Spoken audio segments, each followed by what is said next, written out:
Hi everyone, welcome to my cooking blog. ಇವತ್ತು ಮಾರ್ನಿಂಗಲ್ಲಿ ಈಗ ಡಯಟ್ ಮಾಡ್ತಾ ಇರ್ತಾರೆ, ಇಲ್ಲಾಂದರೆ ಸಿಂಪಲ್ಲಾಗಿ ಫ್ರೂಟ್ ಜ್ಯೂಸ್ ಎಲ್ಲ ತೊಗೋತಾ ಇರ್ತಾರೆ. ಮಾರ್ನಿಂಗಲ್ಲಿ ಬ್ರೇಕ್ಫಾಸ್ಟ್ ಎಲ್ಲ ಸ್ವಲ್ಪ ಕಡಿಮೆ ಮಾಡಿಬಿಟ್ಟು ಆವಾಗ ಈ ಜ್ಯೂಸನ್ನ ಮಾಡ್ಕೊಳ್ತಾರೆ. ಇಲ್ಲಾಂದರೆ ಇದನ್ನು ಮಾರ್ನಿಂಗೇ ಮಾಡ್ಕೊಳ್ಬೇಕು ಅಂತ ಏನಿಲ್ಲ. ಬ್ರೇಕ್ಫಾಸ್ಟು, ಲಂಚ್ ಇಲ್ಲಾಂದರೆ ಡಿನ್ನರ್ಗೆ ಒಂದು ಹಾಫ್ ಆನ್ ಅವರ್ ಮುಂಚೆನೂ ಸಹ ಈ ಜ್ಯೂಸನ್ನ ತೊಗೊಬೋದು. ನಂತರ ಬ್ರೇಕ್ಫಾಸ್ಟ್, ಲಂಚ್, ಡಿನ್ನರ್ ಎಲ್ಲ ಮಾಡ್ಕೊಬೋದು. ಇದನ್ನು ಮಾಡಲಿಕ್ಕೆ ಅಂದರೆ ಇದನ್ನು ABC ಜ್ಯೂಸ್ ಅಂತ ಕರೀತಾರೆ. ABC ಅಂದರೆ A for apple, B for beetroot and C for carrot ಅಷ್ಟೇ. 3 ವೆಜಿಟೇಬಲ್ ಮತ್ತು ಒಂದು ಫ್ರೂಟ್ನ ಯೂಸ್ ಮಾಡಿಬಿಟ್ಟು ಈ ಜ್ಯೂಸನ್ನ ಮಾಡ್ಕೊಳ್ತಾರೆ. ಇದನ್ನು ಮಾಡಲಿಕ್ಕೆ ಫಸ್ಟ್ ನಾನಿಲ್ಲಿ ಬೀಟ್ರೂಟು ಮತ್ತು ಕ್ಯಾರೆಟ್ನ ಪೀಲ್ ಮಾಡ್ಕೊತಾ ಇದ್ದೀನಿ. ಒಂದು ಪೀಲರ್ನ ಯೂಸ್ ಮಾಡಿಕೊಂಡು ಬೀಟ್ರೂಟ್ ಮತ್ತು ಕ್ಯಾರೆಟ್ದು ಅದೇನು ಮೇಲ್ಗಡೆ ಒಂದು ಸಿಪ್ಪೆ ಇರುತ್ತೆ ನೋಡಿ, ಅದನ್ನು ಪೀಲ್ ಮಾಡಿ ಇಟ್ಕೊಳ್ಬೇಕು. ನೀಟಾಗಿ ಫಸ್ಟ್ ಬೀಟ್ರೂಟು ಕ್ಯಾರೆಟ್ನ ವಾಶ್ ಮಾಡಿಕೊಂಡು ಸಿಪ್ಪೆಯನ್ನು ತೆಗೆದುಕೊತಾ ಇದ್ದೀನಿ. ಈಗ ಸಿಪ್ಪೆ ಎಲ್ಲನೂ ಕ್ಲೀನ್ ಮಾಡಿಕೊಂಡು ನೀಟಾಗಿ ಅದ್ರ ಮೇಲ್ಭಾಗನೂ ಅಷ್ಟೇ ತೆಗೆದುಬಿಟ್ಟು ಇಟ್ಕೊಳ್ಬೇಕು. ನಾನು ಇದನ್ನು ಜ್ಯೂಸ್ ಮಾಡುವಾಗಲೇ ಈ ರೀತಿಯಾಗಿ ಕಟ್ ಮಾಡಿ ಇಟ್ಕೊಳ್ತಾ ಇದ್ದೀನಿ. ಇಲ್ಲಾಂದರೆ ಮುಂಚೆನೇ ಕಟ್ ಮಾಡಿಬಿಟ್ಟು ಒಂದು ಬಾಕ್ಸಿಗೆ ಹಾಕಿ ಇಟ್ಕೊಂಡಿದ್ರೆ ನಮಗೆ ಯಾವಾಗ ಬೇಕು ಆವಾಗ ಜ್ಯೂಸನ್ನ ಇದನ್ನು ಮಾಡ್ಕೊಳ್ಬೋದು.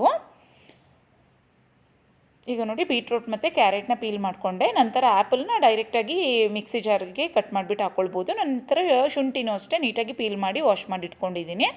ಈಗ ನೋಡಿ ಇದು ಇಬ್ಬರಿಗೆ ಮಾಡ್ಕೊಳ್ತಾ ಇದ್ದೀನಿ. ಇಬ್ಬರಿಗೆ ಮಾಡ್ಕೊಳ್ಳೋದ್ರಿಂದ ಒಂದೊಂದೇ ತೊಗೊಂಡಿದ್ದೀನಿ. ಒಂದು ಕ್ಯಾರೆಟ್ನ ತೊಗೊಂಡಿದ್ದೀನಿ. ಅದನ್ನು ನೋಡಿ ಈ ರೀತಿಯಾಗಿ ಮಿಕ್ಸಿ ಜಾರ್ಗೆ ಕಟ್ ಮಾಡಿಬಿಟ್ಟು ಸೇರಿಸ್ಕೊತಾ ಇದ್ದೀನಿ.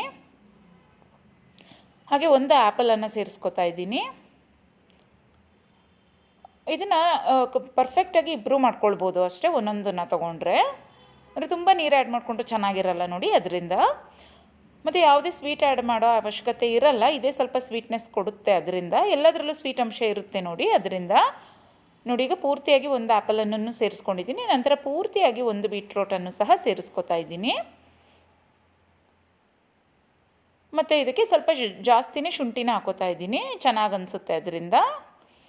ನೋಡಿ ಈಗ ಇಷ್ಟನ್ನು ಅಷ್ಟೇ ಫಸ್ಟು ಗ್ರೈಂಡ್ ಮಾಡ್ಕೊಳ್ಬೇಕು ಮಿಕ್ಸಿ ಜಾರಲ್ಲಿ. ಫಸ್ಟು ನೀರು ಹಾಕದೆ ಹಾಗೆ ಗ್ರೈಂಡ್ ಮಾಡ್ಕೊಳ್ಬೇಕು ನೋಡಿ. ನಂತರ ಅದಕ್ಕೆ ಒಂದು 2 ಗ್ಲಾಸಷ್ಟು ನೀರನ್ನು ಸೇರಿಸ್ಬಿಟ್ಟು ನೋಡಿ ಈ ರೀತಿಯಾಗಿ ಗ್ರೈಂಡ್ ಮಾಡ್ಕೊಂಡಿದ್ದೀನಿ.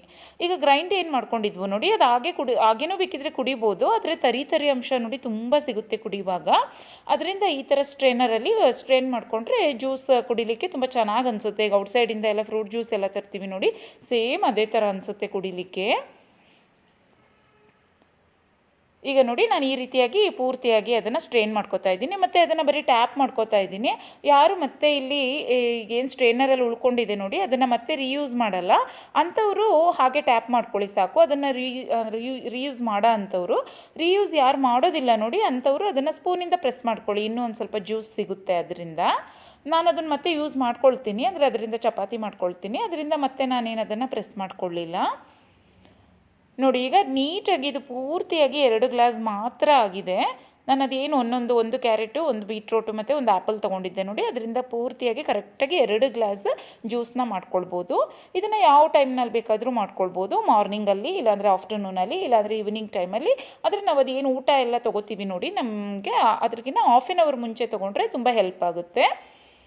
ರೆಸಿಪಿ ಇಷ್ಟ ಆದರೆ ನೀವು ಸಹ ಟ್ರೈ ಮಾಡಿ, ಹಾಗೆ ಬೇರೆಯವ್ರಿಗೂ ಸಹ ಶೇರ್ ಮಾಡಿ, ಹಾಗೆ ಚಾನಲ್ನ ಸಬ್ಸ್ಕ್ರೈಬ್ ಮಾಡ್ಕೊಳ್ಳಿ. Thanks for watching. ಬಾಯ್.